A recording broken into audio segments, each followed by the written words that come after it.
그 다음에 또 뭐 얘기해? 테라노스 생각나고 이제 테슬라.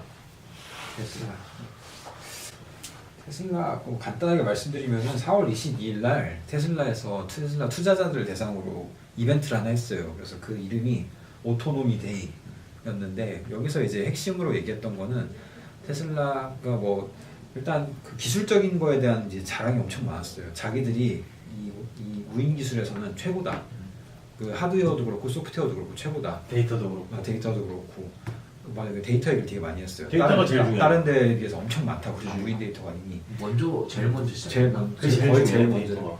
근데 이제 그건 뭐 사실 우리가 좀 이해하기는 제가 이해하기 좀 어려운 부분이었고 이제 우리가 직접적으로 들을 수 있는 것들은 이제 이 마스터 플랜이었는데 얘가 이제 다음 플랜으로 얘기하는 것 중에 첫 번째가 2019년도에 컴플리트 셀프 드라이빙이라고 이 밑에 영상 보시면 아는데 옛날에 이제 지금은 그 고속도로나 이런 데서 이제 자율주행 가능하잖아요. 근데 출발지 목적지를 정해주면은 처음부터 끝까지 지가 다 하는 거예요. 정차 상태부터 신호등, 뭐 차선 끼어들기, 길찾기 해가지고 끝까지 해서 목적지까지 가는 거를 완성을 하겠다.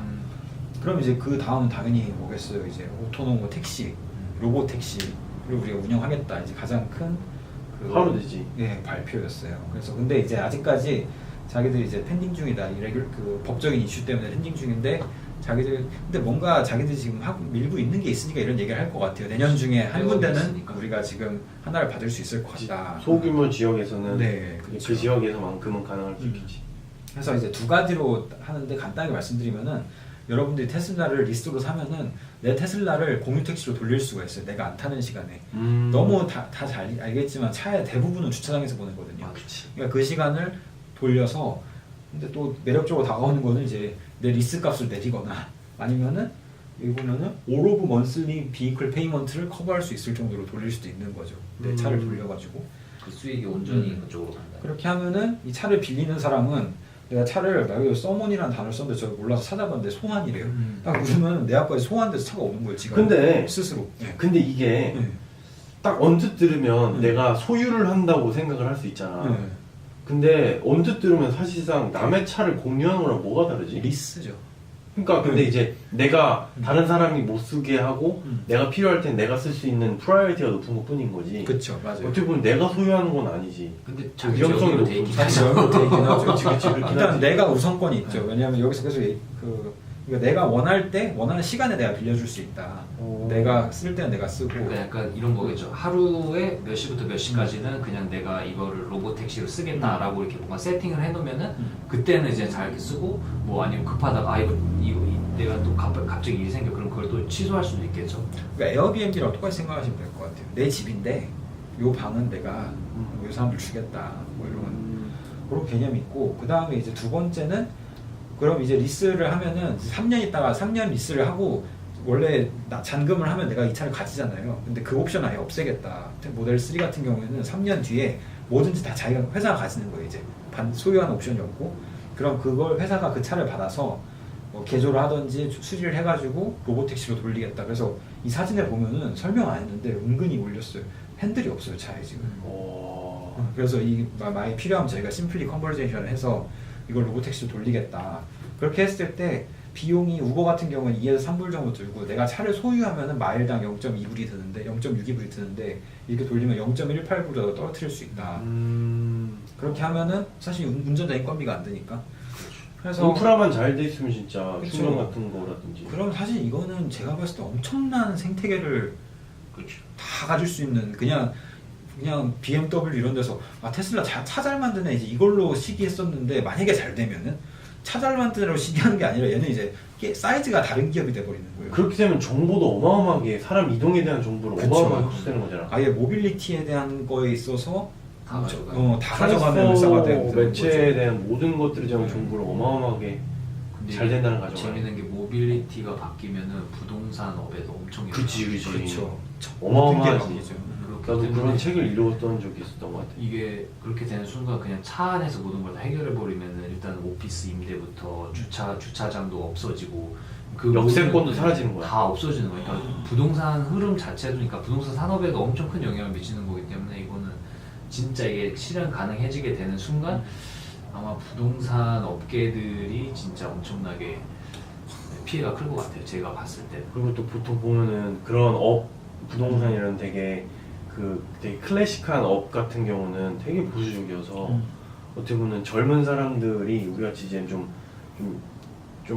돈 없고 힘 없는 사람들이 이런 걸 만약에 빨리 캐치를 해서 흐름을 지금 이제 뭔가 부동산이라든지 그런 것에 접목을 잘 시키면 어떻게 보면은 기회일 수도 있다는 생각이 들어. 맞네요. 근데 또 다를 수는 있긴 한데 저는 이걸 딱 들으면서 되게 들었던 생각이 요즘 우리나라 한국 생각이 되게 많이 들었는데 지금 막 타다를 지금 막 이게 불법이니 아니니 우버를 불법이니 아니니 하는데 지금 지구 반대편에서는 그 다음 얘기를 이럴 수가 지금 없어. 그 다음 얘기를 하고 있는 거잖아요 지금. 야 이거 보면서 이게 참 그 기술이 이렇게 하는 속도가 너무 빠르다 이런 생각이 많이 들고 저희 교수님이 86년도인가 그때 CMU에서 이 무인자동차 대회가 있었는데 그 당시에 대회가 그거였대요. 사막에서 도로가 아니라 사막에서 A 포인트에서 B 바이즈 가는 거래요. 근데 그거를 완수한 차가 거의 없었대요. 뭐 가이드가 없는데 어떻게 그냥 GPS로 가는 그 훈련하는 건데 오. 그것도 못했대요 옛날에는. 오. 그러니까 GPS 이것도 안 되고 영상 이것도 안 되고 하는데 너무 급진적으로 빨리 발전하는 뒷론이 때문에. 예, 이게 그래가지고 근데 사실 난 이렇게 생각해. 나는 이제 호주에 잠깐 여행을 갔을 때 한 번 택시를 부르면 엄청나게 오래 기다려. 그리고 택시가 그만큼 많이 있는지 없는지 잘 모르겠어요. 조사해보진 않았어요. 우리나라만큼 아닐 것 같아요. 우리나라만큼 없는데 그만큼 택시에 아니면 이런 어떤 그런 거에 그만큼 엔게이지된 사람들의 수가 그만큼 적다는 얘기일 수도 있기도 하고 워낙 땅이 크다 보니까 상대적으로. 상대적으로. 근데 우리나라는 되게 협소한 지역에 이런 택시라든지 버스 운전기사라든지 이런 그런 업에서 종사하시는 분들의 식솔들이 엄청나게 많잖아. 그러니까 이게 어떻게 보면 이거를 논하기 전에 이 사람들은 어떻게 맞아요. 이거를 어떻게 밥벌이를 하게 할 거냐. 안 그러면 이 사람들 진짜 밥벌이를 못 하게 돼버리면 지금 뭐 나라가 저거를 경제로 뭐 사업하고 뭐 해봐야 이 사람들이 지금 갑자기 돈을 못 벌어버리면 다 박살나버리는 거예요. 우리나라 경제가. 소비도 줄을 테고. 진짜 중요한 문제인 것 같아요. 이건 그러니까 그게 만약에 해결이 안 되면 기술이고 뭐고 기술이고 뭐고 우리나라가 망하게 생겼는데 맞아요. 지금 그 사람들이 다 소비도 하고 그래야지. 그 분노가 다 어디로 가겠어요? 결국에는 그 이 범죄 사회로 쪽으로 다, 가게. 다 떨어질 거거든요. 범죄까지도 갈 수 있는 확률이 맞아요. 커지는 거지. 아주 이게 되게 재밌는 게 진짜 딱 그 Y가 얘기한 것처럼 그 실질적으로 이런 걸 개발한 나라들 보면은 진짜 필요해서 개발을 한 거거든요. 그러니까 맞아요. 필요에 의해서, 그러니까 니즈가 있기 때문에 개발을 한 건데 우리나라 같은 경우는 워낙 교통이 잘 돼 있으니까 뭐 굳이 필요가 없어. 필요가 없다고 느끼는 거예요. 그러다 보니까 자연스럽게 그거에 대한 연구도 안 하게 되는 거죠. 왜냐면 그거에 대한 문제의식 자체가 없으니까. 근데 이제 필요가 없으니까. 진짜 재미난 게 뭐냐면 이거보다 사람들 지금 잘 몰라서 그런데 무지 회사 알죠? 무인양품 회사. 그 일본 거.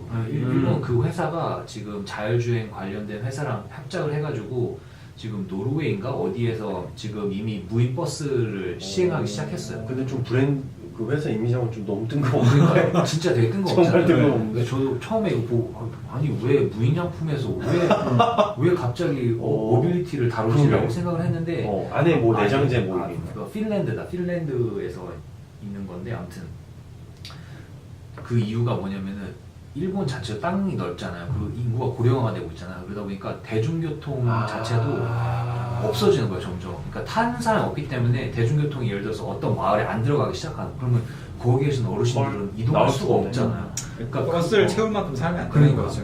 그만큼 안 되니까 돈이 안 되니까 대중교통 자체가 거기를 이제 소외 지역이 돼버리는 거지. 근데 교통량이 사람 이동이 없으면 그러니까 없어질 수밖에 없어질 수밖에 없잖아요. 그러니까 그게 되게 엄청난 심각한 문제라고 생각을 한 거예요. 그러니까 그게 무섭다. 어떻게 보면은 이게 단순히 모빌리티가 이동이 아니라 생활의 일부분이라는 걸 이제 맞아요. 얘네들 생각을 한 거지. 그러니까 삶이지 반이니까. 그렇죠. 삶이니까. 그리고 이건 생활을 풍성하게 하기 위해서는 우리가 이거 해야 되겠다라는 자기네들 브랜드 철학이 있거든요. 삶을 더 풍성하게 만들고자 하는 게 무지거든요. 근데 이제 그게 단순히 생활용품 만드는 게 아니라 이런 모빌리티도 대단하다. 진짜 그런 독거노인들이 생활 풍성하게 하려면 멋있다. 발이 있어야 되는데 그지. 그 위에서 본 거네요. 그러니까. 엄청 위에서 본 무지를 사러 나오려면 차가 있어야지. 그러니까. 그래서 심지어 그 무인 버스에 무지 상품들을 이제 넣는 거지. 소파나 뭐 이런 거를 의자를 자체를. 아이고. 그렇게 되는 거지 이제. 근데 되게 어떻게 보면 맞아요. 우리는 단순히 기술이 있으니까 한다가 아니라 정말로 이거는 철학이 있네. 브랜드 철학적인 관점으로 접근을 한 거죠. 그러니까 사람들, 그러니까 우리는 그 인식을 전혀 못 하잖아요. 왜냐면 그 무지에 철학을 모르니까 우리가. 그렇죠. 그쵸. 아니, 그러니까 제 말은 우리나라에서는 그런 거에 대한 뭐 대중교통이라든지 아, 뭐 그치. 워낙 잘 돼 있으니까 아, 그렇지. 니즈가 없으니까. 뭐 아무리 시골로 가더라도 그래도 마을버스는 다니잖아요. 그치, 그래서 그치. 어르신들도 다 마을버스 타고 다니는데 이젠 일본 같은 경우는 워낙 고령화가 돼버렸기 때문에 맞아요. 지금보다 훨씬 더 사람도 줄었겠죠. 그 지방 같은 경우에는. 그래서 그런 것까지 이제 다 해야 된다라는 게 되는 거고 어떻게 보면 사람이 사람답게 하기 위해서는 결국에 이런 것들이 필요하다라는 걸 어떻게 보면 근데 바꿔서 얘기를 한 거잖아요. 스토리를. 그러니까 그 로직은 되게 좋네요. 근데. 이게 진짜 마케팅으로 음. 잘못 녹여두면 진짜 맞아요. 되게 그러니까. 혹한. 근데 문제는 돈 벌려는 사람이 이것만 가져와서 택시기사들 다 잘라버리고 이 스토리만 가져오면 원래 그러잖아. 마리아나도 그렇듯이 보통 다이나마이트도 그렇고 그러니까. 결국에는 좋은 뜻으로 뭔가 기술을 개발해 놓으면 결국에는 그게 이제 터져 있는 곳으로 더 쉽게 흘러가기 때문에 사람 죽이 다이너마이트로 사람 죽이는 것처럼 이제 그걸로 이제 어떻게 보면 여기 필요하지도 않은 곳에 터트려가지고 돈이 더 되니까 막 그런 거 나오는 거 아니에요? 선전에서 막 택시기사 아저씨가 일찍 퇴근해가지고 애들하고 막 이러고 그래서 집에서 푹 쉬기 바랍니다. 이렇게 아니 되는 약간 그렇게 될 수도 있죠. 그러니까 반반이 되는 거지. 그러니까 택시 기사는 이제 뭐 거의 뭐 낮에만 운행을 하고 심야에는 이제 막 힘들게 법적으로는 이제 차례대로. 힘들게 일을 할 필요가 없게 되는 약간 톨게이트도 그런 그러잖아. 식으로. 톨게이트도 자동화되고 맞아. 하면서 되게 그러니까 편하다고 하더라고. 그러니까 물론 이제 받는 월급은 줄어들겠죠. 일하는 시간이 그만큼 줄어드는 거니까. 근데 뭐 아까 T가 얘기했던 것처럼 이제 광고는 공익 광고 이제 가족들이랑 이제 시간을 보낼 수 있는 약간 그런 식으로 할 수 있겠죠. 밤엔 되게 어떻게 보면 근데 이제 그렇게 되면서 만약에 이제 기업에 로봇세를 더 걷어버리면 그 사람들 좀 더 가거나 이렇게 그렇죠. 복지처럼 이렇게 사회적인 사회주의와 뭐 이렇게 자본주의 뭔가 이렇게 좀 잘 이렇게 된다면 어떻게 보면 인간이 더 행복해질 수 있는데 그게 잘 되기가 좀 쉽지 않지. 진짜 그 개념이 진짜 맞는 것 같기도 해요. 왜냐면 어차피 이것도 누군가 지금 일해가지고 이 차 한 대가 돈을 버는 건데 그러니까 그거에 대한 그 세금을 또 맞아요. 걷어야 되는 거니까. 그런 것이. 그래서 참 한번 끊고 갑시다. 네.